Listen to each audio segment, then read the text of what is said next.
Giuseppe Lo Bruto está aquí en el De Eso Se Trata y vaya tema que tenemos el día de hoy, Giuseppe.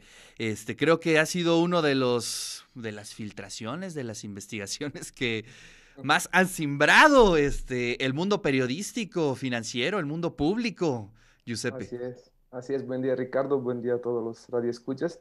Efectivamente, estos Pandora Papers, que no es la única filtración que ha habido en los últimos 8 años. Hay que recordar que estuvieron los Offshore Lakes, los Panama Papers, los Paradise Papers, y ahora con estos Panama Papers en el cual se descubren más de 11 millones de archivos, 6 millones de files, 3 millones de fotos, 1 millón de, digamos, correos y otro millón más o menos de hoja de cálculos. Imagínate la gran cantidad de documentos a investigar, un consorcio internacional de investigación y periodismo, en el cual participa el Laboratorio Quinto Elemento aquí en México y con otros 14 investigadores periodísticos de 14 países han descubierto cosas tremendas y también para México tenemos muchas novedades.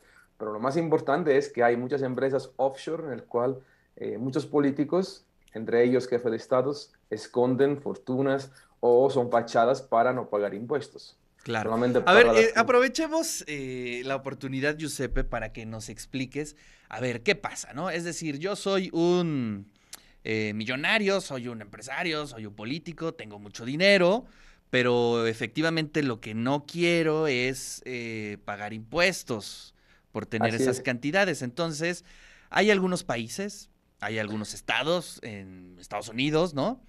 Donde es legal poder meter ese dinero sin pagar impuestos. ¿Hasta ahí vamos bien? Bueno, primero hay que identificar qué es un offshore, Ok. justamente, que es una empresa en el cual tú puedes, en un país que es considerado paraíso fiscal, digamos, pagar para que tengas una propiedad en Reino Unido, para decir así, o en Italia, o en Estados Unidos, pero no va a aparecer tu nombre, digamos, está todo cubierto y esa es una empresa de fachada, de papel, es decir, no hay ninguna sede, hay solamente una sede, no hay ningún directivo, nada, ni empleados y a través de eso se dificulta el pago de impuestos. Ok. Solamente para darte un dato, cada año se evaden 600.000 millones de dólares de impuestos. Es decir, se calcula que en esos paraísos fiscales están entre 6,5 billones de dólares a 25,6 billones de dólares. Son las estimaciones. Y la evasión fiscal es de 600.000 dólares. En el caso de México y de muchos países, participar en empresa offshore no es ilegal. El detalle está que quien pone el dinero en las empresas offshore son funcionarios públicos, es decir, Ujú. funcionarios que han tenido un enriquecimiento ilícito. Tú sabes que, bueno, por ejemplo, a mí me tocó ahora como director, una vez que entré, hacer la declaración en el cual tengo que poner la declaración de apertura cuánto tienes, qué propiedades tienes, y eso cada año lo tienes que estar actualizando, por Claro. ejemplo. Pero si tú pones datos falsos y en un país como México, en el cual la corrupción es rampante, lo que va a suceder es que tú puedes declarar una cosa, pero estás metiendo en estas empresas miles de millones o millones de dólares que te van a permitir no pagar impuestos en el país en el cual tú estás generando estas ganancias o estos ingresos. Claro. Eso es básicamente lo que está pasando. Ahí está, hay cantantes, deportistas, jefes de estados, hay de todo, la verdad. Uno se queda sin palabra viendo personajes de derecha, izquierda, de deporte a músicos, que dices, mira, lo que se hace para no estar pagando impuestos. Oye, Ahora, a ver, ahí podemos poner una pausa, Giuseppe. A ver, sí, por ejemplo, si en esa declaración tú falseas información, en México eso es un delito. claro, en todo el mundo es un De todo delito, el, digamos. exacto. En todo ¿No? el mundo es un delito, Pero sí. si tú lo declaras, ¿qué pasa? No, si tú lo declaras, nada, y el SAT, en el caso de México, te controla, no Ujú. sucede nada, porque estás, digamos, declarando que tú tienes una empresa en las Islas Vírgenes en el cual existe una inversión y Y tienes todos los entonces ahí ya papeles. no hay ningún problema. No hay ningún O problema. sea, De hecho, no eso hay, es, o sea, digamos que no es un problema legal, sino es un problema ético. también es un problema muy ético. Solamente agarraste justamente el tema principal. Solo para darle un dato a ti y a los de Radio Escuchas. Cada año se destinan 144.000 millones de dólares en términos de ayuda al desarrollo, es decir, países ricos que destinan apoyos a los países pobres para cualquier tipo de desastre natural, ayuda al Claro. desarrollo, y de impuestos se evaden 600.000 millones de dólares. Imagínate, Sí, sí. eh, la diferencia y la ética sobre esto. Además, al no pagar impuestos, estas personas, nosotros los contribuyentes de clase media o clase más baja, estamos pagando básicamente todo lo que los impuestos para que los estados puedan funcionar en Claro. cierto sentido, digamos, la salud, la educación, las infraestructuras, los programas sociales, porque en el caso de México, por ejemplo, gran parte del presupuesto se construye a través de la recaudación fiscal que se hace en el país. Es una voz muy importante dentro de, digamos, un rubro muy importante dentro de, a la hora de elaborar el presupuesto, igual que los ingresos petroleros. Creo que es más importante la recaudación de impuestos que los ingresos petroleros.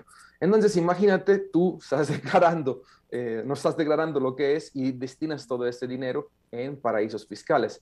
El caso mexicano es, digamos, sui generis respecto a todos los demás, porque, mira, en México hay más de 3.000 personas, no han dicho los nombres de todos claramente, 80 políticos, 1.913 entidades secretas en paraísos Sí. fiscales, 1.241 empresas, 72 fundaciones, 600 fideicomisos. Y lo más interesante de todo esto, Ricardo, para quien hace periodismo de investigaciones, ¿quiénes son los despachos legales que, por ejemplo, permiten esto? Porque te digo, es legal que tú pongas dinero ahí.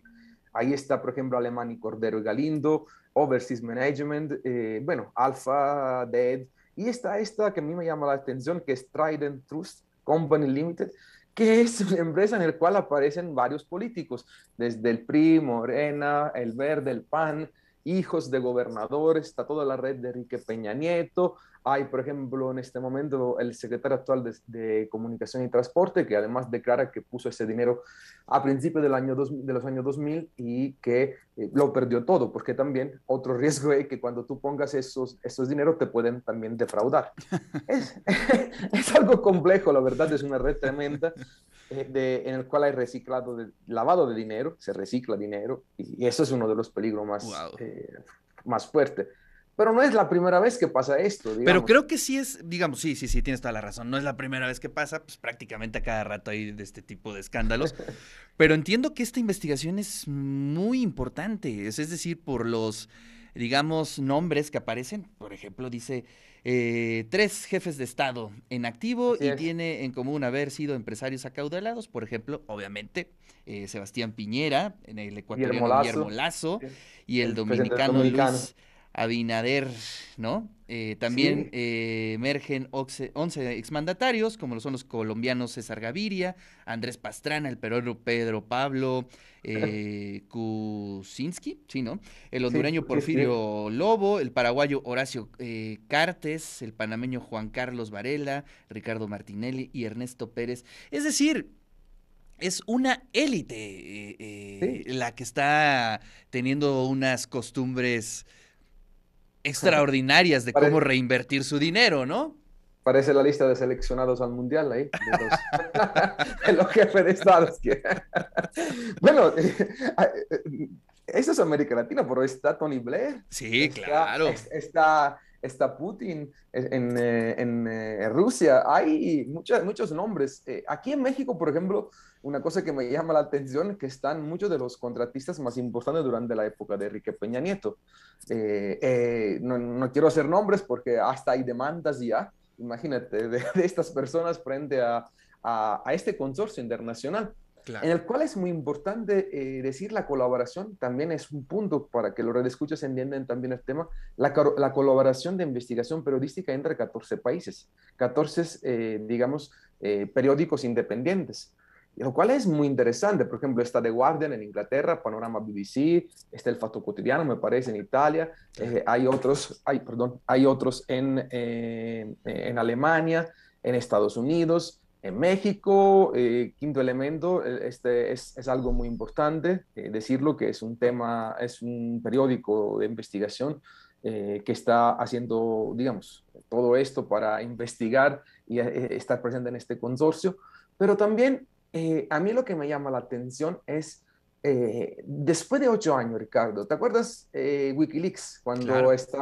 cuando empezamos con todo el escándalo que hubo con Julian Assange, todavía preso? después de 9 años por haber develado informaciones secretas de correos de jefes de Estado, bueno, en ese entonces de Estados Unidos y de miles de otras cosas. Pero después de 8 años, lo que más me llama la atención es qué repercusiones ha habido todo esto. Es decir, son más de 30 millones de papeles entre archivos, correos, digamos, juntando todo. Y mira, las consecuencias sí ha habido consecuencias mediáticas, ha habido alguna dimisión por parte de algún jefe de Estado, pero no son las consecuencias que uno se espera después de revelaciones de este tal magnitud. Si lo comparas, por ejemplo, con Nixon Claro. en el Watergate, Sí, sí, que se dices, fue de tuvo más inmediato, impacto ¿no? en los 70 que hoy, y con toda otra tecnología. Entonces, Claro. la pregunta es, ¿estamos preparados hoy como sociedad civil a enfrentar temas tan relevantes o frente a otras problemáticas que vivimos ya ni siquiera nos interesa, ya lo damos por hecho, digamos, parte de una realidad, decimos, bueno, esto siempre ha pasado, porque es el riesgo que se corre, digamos, tú escuchas y dices, bueno, esto es lo que sucede realmente. Yo creo que la gente debe de tomar conciencia sobre este tipo de problemática y entender que esto es muy grave, digamos, que hay más de 350 políticos globales, digamos, todo el mundo que han escondido ese dinero o han puesto, si no han escondido, algunos lo han declarado a lo mejor en paraísos fiscales. Claro. ¿Y cuál es la ética de todo esto? Cuando nosotros aquí, cada peso que ganamos lo tenemos que declarar, viendo la nómina de cada quincena, vas viendo cuánto destinamos a Claro, impuestos. claro. Esto es lo que me llama la atención, Ricardo. Creo que es un tema sobre Oye, lo cual vale la pena. escuché precisamente en relación a lo que comentas que ya la UIF ya está tomando cartas en el asunto. Es decir, sí le puso atención a esta investigación y creo que ya está en proceso también, ¿no? Ya está Sí, operando algún tema por ahí.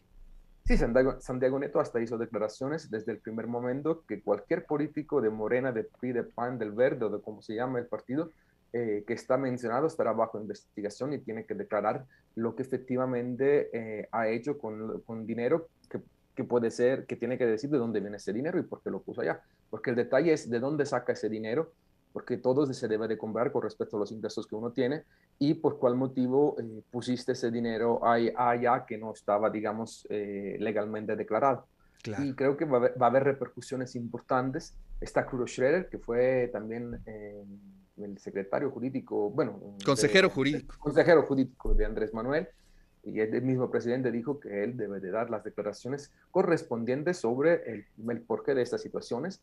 No son cosas que pasaron ahora, también hay que decirlo. Digamos, no son hechos que son de 2018, 2019, 2020, 2021. Aquí hay hechos que son del año 2000, del año 1999. Claro. Digamos, el periodo de tiempo es largo en el cual muchos personajes de la política o empresarios mexicanos han puesto dinero en empresas offshore.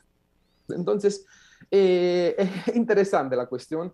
Hay demandas a nivel global en contra de este consorcio, porque imagínate, es poner en entredicho la reputación de muchas personas que se consideran Claro. desde cantantes. Está Julio Iglesias, por ejemplo, está modelo Claudia Schiffer, me parece que está Shakira también. Es increíble la cantidad de personas que está metida en todo esto, ¿eh? Sí, sí, sí. Y bueno, pues es que el marco legal es, digamos, amplio, ¿no? Y no se está cometiendo ningún delito. Lo debemos entender así, aunque éticamente sea reprobable, pero bueno, hay esas fisuras, ¿no? En el mundo financiero donde se permite tener este tipo de acciones. Totalmente. Y la ética es fundamental porque al final y al cabo, vuelvo a repetir, yo que me dedico, por ejemplo, a los estudios de la ayuda al desarrollo, cuando vemos que cada año los países más ricos destinan alrededor de 150.000 millones de dólares en todo lo que se refiere a ayuda, y luego hay 600.000 millones de dólares de evasión fiscal, bueno, que es una estimación que se me hace hasta poco. Tú te preguntas en qué mundo vivimos, es el mundo al revés. Claro. Imagínate lo que se puede hacer con 600 mil Jauja, millones de dólares. jauja, el mundo al revés. Así es, así es.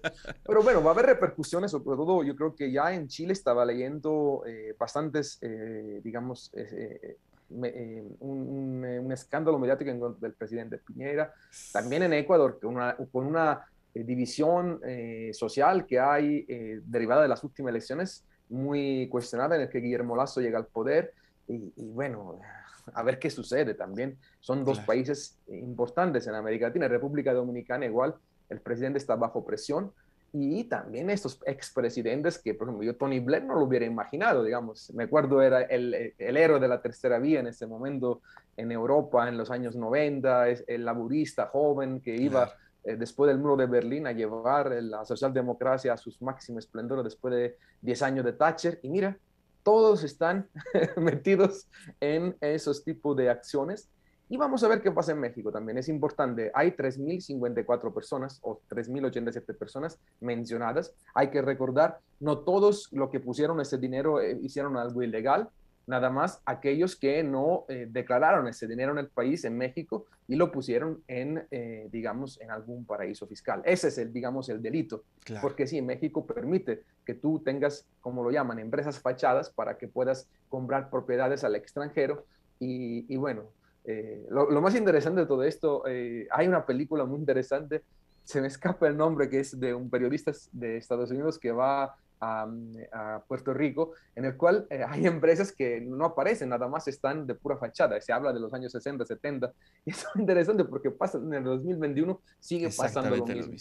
mismo. Lo Pues sí, mismo. terrible. Pero bueno, oye, pues a ver si la otra semana le echamos una platicadita a la reforma eléctrica, ¿no? Está interesante. Creo También. que ahí será el tema de los próximos días y creo que hay que platicarlo, a ver qué dices.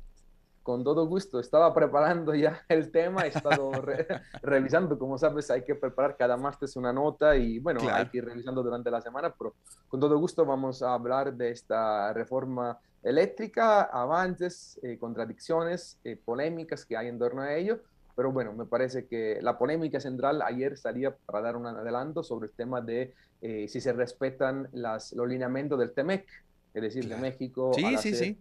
Hay muchas eh, aristas ahí interesantes, ¿eh? sí, Pero bueno, pero bueno. Giuseppe, te mando un fuerte abrazo. Igualmente, Ricardo, un fuerte abrazo a ti, a los escuchas y nos vemos el próximo martes. Hasta luego.